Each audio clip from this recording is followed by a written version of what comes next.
Assalamualaikum warahmatullahi wabarakatuh. Apa kabar untuk seluruh pemirsa video saya dari Sabang sampai Merauke? Semoga selalu diberi keberkahan rahmat, dimudahkan segala urusannya, dimudahkan rezekinya, serta diberi hidayah oleh Allah Subhanahu wa Ta'ala untuk orang-orang yang belum mendapatkannya. Kembali dalam kesempatan kali ini, saya akan membaca kitab yang ditulis oleh penulis dari golongan Kabibah Alawi. Kitab yang akan saya baca masih di kitab Al-Huror halaman 621, di mana di sini dikatakan bahwa ada salah satu kabib yang bernama Abdullah bin Muhammad Sohib As-Sabikah. Ini berkali-kali bertemu Rasulullah secara nyata dan secara langsung. Nah, dari kisah ini saya tertarik untuk mengulas serta membahasnya. Terlebih dalam kitab-kitab Ba'alawi ini sangat banyak sekali keterangan-keterangan bahwa syekh-syekh mereka ini sudah tidak hal aneh lagi untuk mengisahkan jumpanya dengan Nabi Muhammad SAW, baik dalam mimpi maupun dalam nyata. Nah, yang akan saya bahas di sini adalah apakah setan ini bisa mengaku dirinya sebagai Nabi Muhammad, dan apakah orang yang bermimpi dengan Nabi Muhammad itu pasti itu Nabi Muhammad, atau jangan-jangan itu iblis.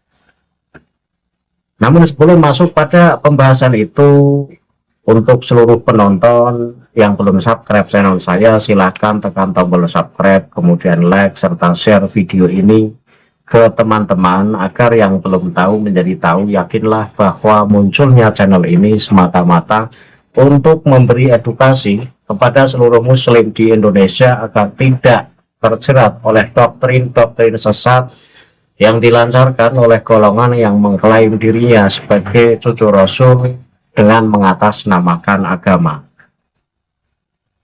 Kitab Al-Huror halaman 621, teksnya saya tampilkan di layar, kemudian akan saya baca sehingga kita bisa sama-sama menyimak. Dan jika pembacaan saya ada yang tidak pas, ya mohon diluruskan. Ya maklum kalau terkadang-kadang saya salah membaca.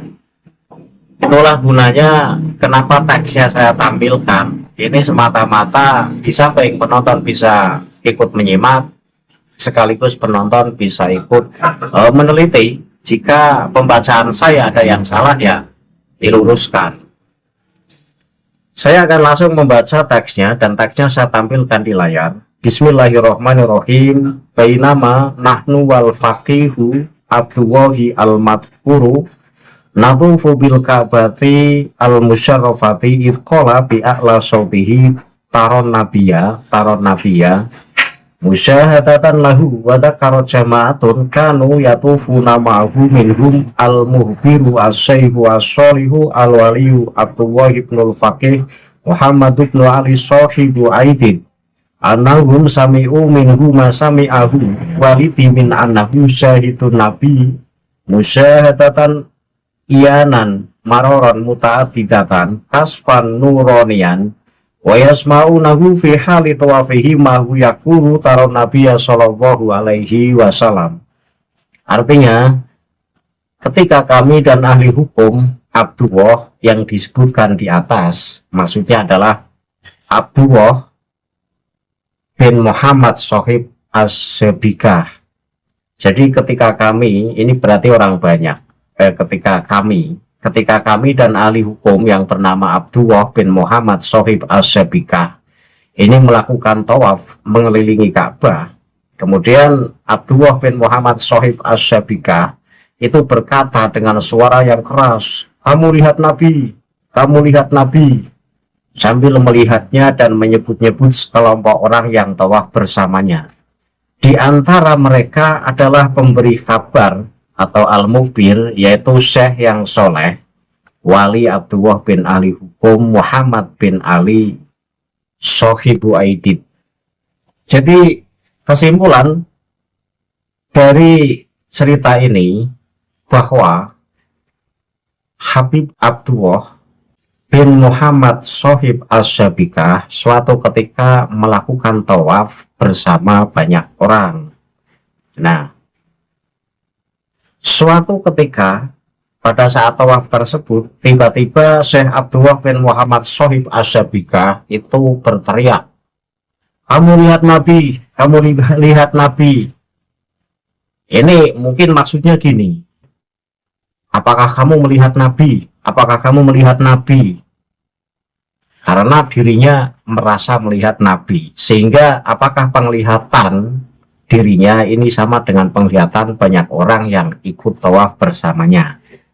Nah, di antara orang-orang yang ikut tawaf adalah ada Syekh yang soleh, wali, Abdullah bin Ali Hukum Muhammad bin Ali Sohibu Aidid, bahwa mereka mendengar darinya apa yang didengar ayahku, bahwa ia telah melihat Nabi dengan mata kepalanya sendiri berkali-kali, sebuah wahyu yang cemerlang, dan mereka akan mendengarnya berkata saat mereka tawaf, "Engkau melihat Nabi, semoga Allah memberkahinya." Jadi jelasnya gini, jelasnya bahwa Habib Abdullah bin Muhammad Sohib Asyabikah ini suatu ketika melakukan tawaf bersama banyak orang atau bersama rombongan. Nah, pada saat melakukan tawaf itu Habib Abdullah bin Muhammad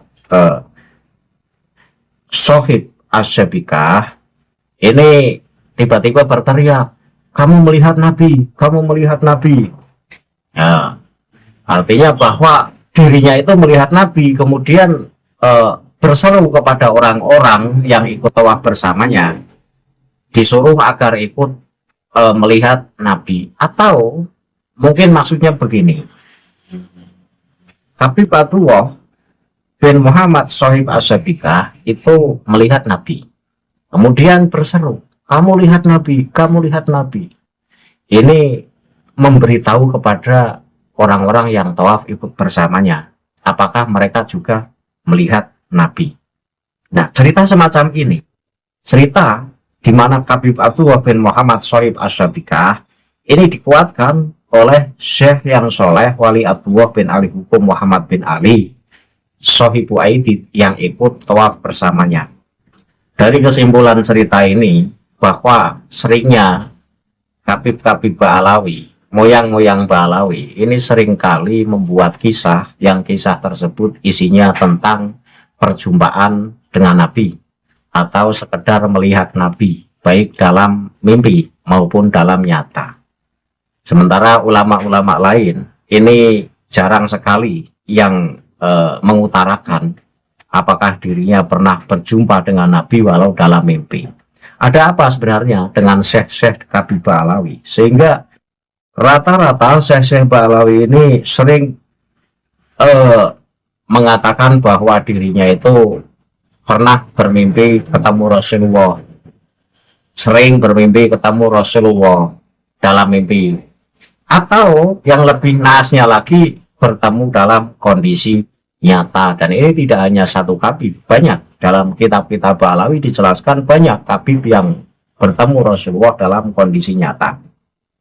Lah, apakah pertemuan ini atau mimpi itu adalah mimpi yang benar-benar nyata? Artinya, orang yang mimpi ketemu Rasulullah, apakah itu pasti Rasulullah yang dijumpainya dalam mimpi? Sementara, orang yang benar-benar bermimpi bertemu Rasulullah, ini akan mendapat efek positif dalam kehidupan berikutnya.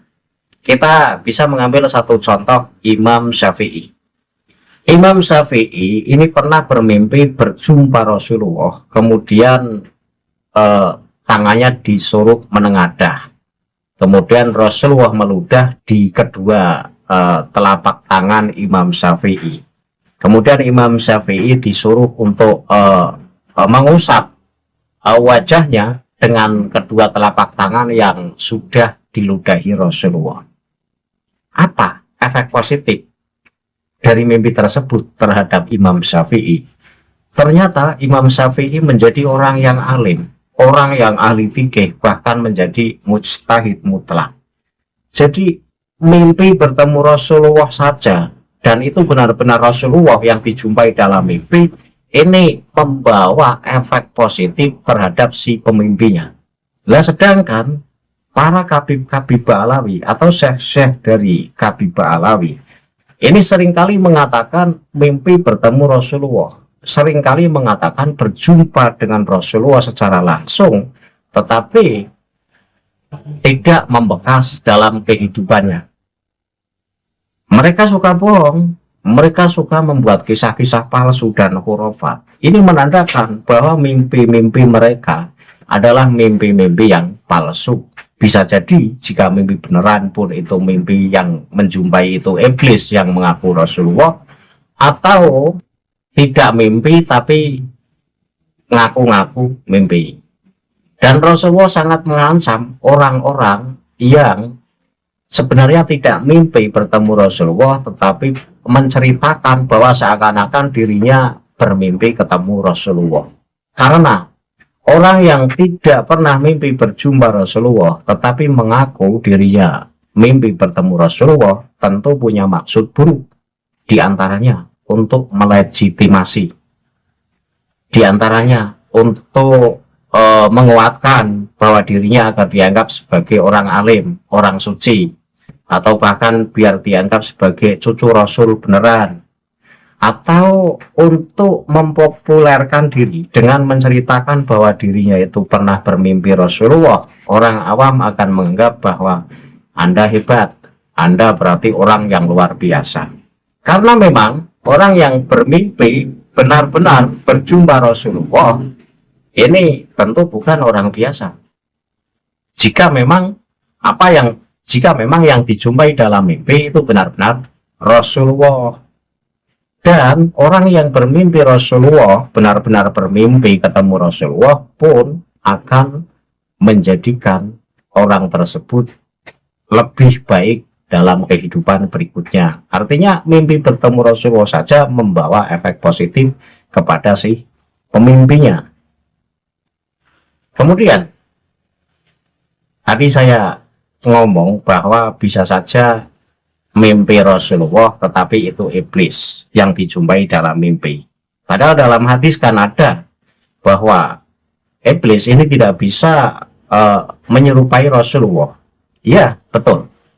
Iblis memang tidak bisa menyerupai Rasulullah, tetapi iblis ini bisa mengaku Rasulullah. Karena orang yang mimpi ketemu Rasulullah ini tidak tahu seperti apa bentuk tubuh Rasulullah dan seperti apa ciri-ciri Rasulullah. Nah, ketika mimpi bertemu Rasulullah, kemudian orang yang dijumpai dalam mimpi ini bentuk fisiknya atau ciri-cirinya tidak seperti yang dijelaskan dalam hadis, yaitu berarti bukan Rasulullah. Jangankan iblis ngaku Rasulullah, ngaku Tuhan saja iblis bisa. Kita bisa simak kisah Syekh Abdul Qadir Al-Jilani. Pada suatu ketika itu didatangi iblis, dan iblis mengaku dirinya sebagai Tuhan, Ana Rabbuka. Ini berarti sangat bisa iblis mengaku bahwa dirinya adalah Rasulullah. Tetapi tentu dalam penyamarannya ini tidak sama seperti bentuk atau fisik Rasulullah. Nah, itu yang tidak bisa itu menyamai bentuk fisik Rasulullah. Dengan perwujudan yang berbeda, iblis itu bisa mengaku bahwa dirinya Rasulullah. Nah, orang yang mimpi bertemu Rasulullah itu kan tidak tahu seperti apa bentuk fisik Rasulullah, sehingga gampang-gampang saja ketika ditipu oleh iblis. Nah, saya rada sanksi ketika kitab-kitab Ba'alawi di situ mengisahkan syekh-syekh mereka, karena tidak satu dua loh, mayoritas kisah-kisah Ba'alawi syekh-syekh mereka itu seringkali bermimpi ketemu Rasulullah, seringkali tanya jawab kepada Rasulullah, seringkali duduk bersama Rasulullah dalam kondisi nyata. Ini rata-rata gimana saya? Mestinya orang yang bisa berjumpa dengan Rasulullah secara langsung, atau orang yang benar-benar bermimpi berjumpa Rasulullah, ini menjadi orang yang istimewa, orang yang hebat. Nyatanya ya mereka lagi-lagi hobinya suka membuat cerita khurafat. Saya akan tampilkan satu penjelasan atau satu tag di mana iblis ini mengaku dirinya sebagai Tuhan kepada Syekh Abdul Qadir Al-Jilani. Teks ini adalah ditulis oleh Syekh Muhammad Sholih Al-Munajjid. Ini seorang ulama Wahabi. Kita jangan ilfil ketika mendengar saya mengutip pendapat dari ulama Wahabi. Apa salahnya ketika saya mengutip pendapat dari ulama Wahabi? Toh ini memang kisah benar-benar terjadi. Cerita bahwa Syekh Abdul Qadir Al-Jilani kemudian didatangi oleh iblis dan iblis itu mengaku sebagai Tuhannya, ini benar-benar terjadi. Sehingga ketika saya mengutip teks ini dari salah seorang ulama yang berpaham Wahabi yang bernama Syekh Muhammad Sholih Al-Munajjid, ini penonton jangan ilfil atau jangan orang ahli sunnah kok mengambil pendapat Wahabi. Apa salahnya? Kita jangan menutup kebenaran. Kebenaran bisa datang dari siapa saja. Ketika apa yang dituliskan atau pendapat dari golongan lain, misalnya dari golongan Wahabi, kemudian itu benar, iya, kita jangan gengsi untuk mengambil kebenaran itu. Begitupun sebaliknya, walaupun pendapat itu lahir dari orang yang berpaham Ahlussunnah wal Jamaah, tetapi pendapat atau pernyataan itu tidak sesuai, ya apa salahnya kita tinggalkan. Jadi kita dalam berpaham agama ini jangan kolot-kolot banget. Ini satu teks dari Syekh Muhammad Sholih Al-Munajjid, seorang ulama Wahabi. Ini mengisahkan kisah Syekh Abdul Qadir Jailani yang dijumpai iblis yang mengaku sebagai Tuhannya. Teksnya saya baca.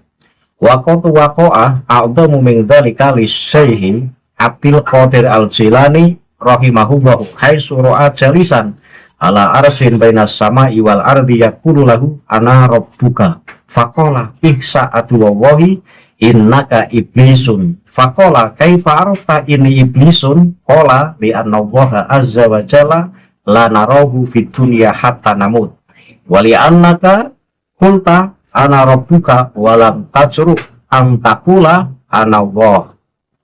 Yang artinya apa? Yang artinya bahwa iblis suatu ketika ini mendatangi Syekh Abdul Qadir Al-Jilani, dan iblis itu seakan-akan duduk di atas arsy di antara langit dan bumi. Kemudian iblis itu berkata kepada Syekh Abdul Qadir Al-Jilani, ana rabbuka, saya adalah Tuhanmu wahai Syekh Abdul Qadir Al-Jilani. Kemudian apa tanggapan dari Syekh Abdul Qadir Al-Jilani? Ihsa aduwallahi, enyahlah kau wahai musuh Allah, pergilah menjauhlah engkau wahai musuh Allah. Innaka iblisun, engkau bukan Tuhanku tetapi engkau iblis. Nah, iblis saja bisa mengaku sebagai Tuhan, apalagi iblis mengaku sebagai Rasulullah dalam mimpi seseorang atau dalam perjumpaan yang katanya nyata, karena mereka kan tidak melihat seperti apa fisik Rasulullah, wong tidak sezaman dengan Rasulullah, sehingga bisa-bisa saja iblis menyamar dan mengaku sebagai Rasulullah tetapi dalam bentuk fisik yang lain. Kemudian kaifa arafta ini iblisun, iblis kaget, kok bisa Syekh Abdul Qadir Al-Jailani tahu bahwa saya iblis? Kaifa arafta ini iblisun, bagaimana engkau tahu wahai Abdul Qadir Al-Jailani bahwa saya adalah iblis?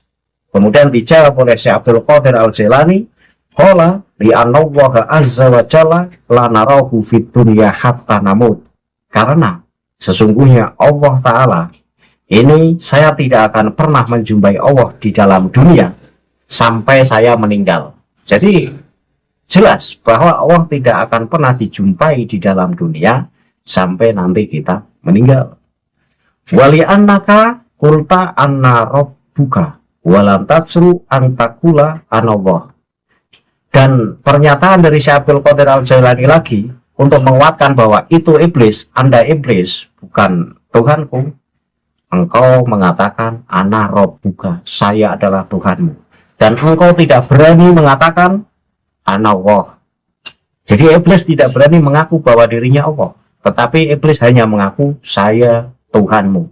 Dan iblis tidak berani mengaku ana Allah, saya Allah. Nah, inilah kesimpulan dari cerita Syekh Abdul Qadir Jailani didatangi iblis, kemudian iblis mengaku bahwa dirinya sebagai Tuhan, kemudian ditolak oleh Syekh Abdul Qadir Al-Jailani, bahkan diusir oleh Syekh Abdul Qadir Al-Jailani. Ini membuktikan bahwa iblis saja bisa mengaku Tuhan, apalagi hanya sekedar mengaku sebagai Rasulullah, tetapi dalam penyamaran fisik yang lain, artinya tidak bisa menyerupai fisik Rasulullah. Sehingga ketika Habib Alawi kemudian di situ seringkali berjumpa dengan Rasulullah, bertemu Rasulullah lewat nyata, itu lebih cenderung, kesimpulan saya, itu adalah iblis.